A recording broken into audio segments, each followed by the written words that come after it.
This is TWiT. We talk about the growing concern over the last several years of national voter fraud. And, due to this growing concern, lawmakers are sensitive to any accusations when things don't look right.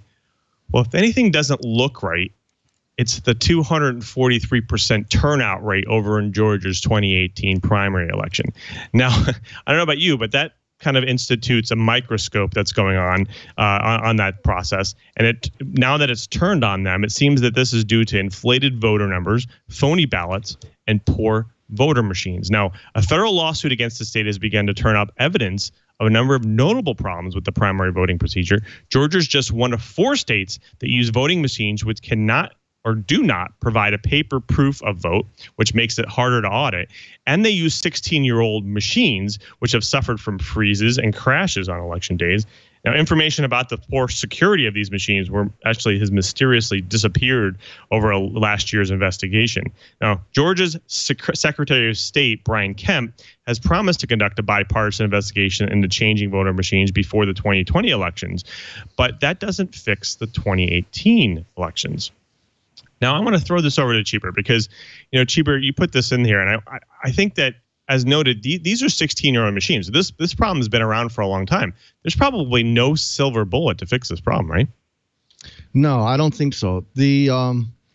My personal opinion is JJ to the 4884. Come on, man. Go and help your state government fix this voter fraud problem. Now, this is, come on. Electronic voting isn't rocket science. We got to get away from these paper audit trails. There's really no reason why we couldn't just write to, a worm drive of some sort, some optical, so that it can only be written once and read many. I don't see why not. There's a lot of things that can be done, and 243% voter turnout for a precinct is, that's a big, giant red flag. And electronic voting doesn't have to give state government such big black eyes. There's a lot of technology out there. Let's start thinking about adopting some of it. And, the one thing that does make me say, is, maybe it is time to finally break down and start taking a really, really hard look at cryptographic ID systems. Right. I kind of think that having the auditing process is useful, right? So you're having these kind of manual paper versions of these things. You can go back and look and actually audit it. Now, I want to throw it over to Bam because here, this is what organizations use today. They have logs that they go back and audit systems based off of those logs. So having both a hard copy and a soft copy of it would provide a kind of a double check system there, right? I mean, there's got to be ways to just incrementally improve this and not have to spend millions and billions of dollars to actually have to audit these processes, right? Yeah, I get the feeling sometimes that we're trying to digitize too much or digitize things for the sake of digitizing them.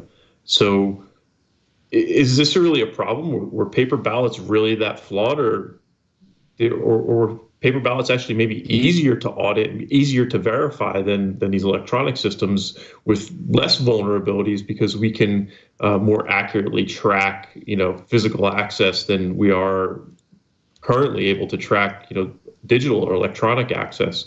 So that's my concern, is that maybe we're overcomplicating the problem. And I'm a big anti-paper guy. I get a hand cramp the second I pick up a pen.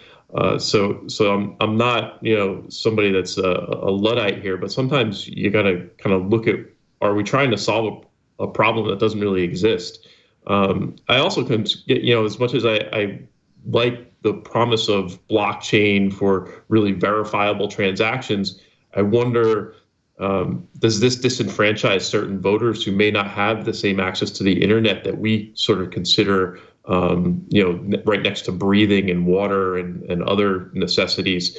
There's a lot of people that still, struggle to, get access to voting with the way it is now. And so I worry that, we may be disenfranchising certain sections of the population by saying, oh, you need this new cryptographic thing, and a lot of people struggle to use computers or connect to the internet even today in 2018. Right. I mean, I think if you think about it, like I think you're right. I think we are kind of overcomplicating the situation. I think we maybe have to look into why they moved to electronic voting in the purpose. In the original sense, and I think that's mainly because they wanted to increase the speed and supposedly the accuracy of the voting systems.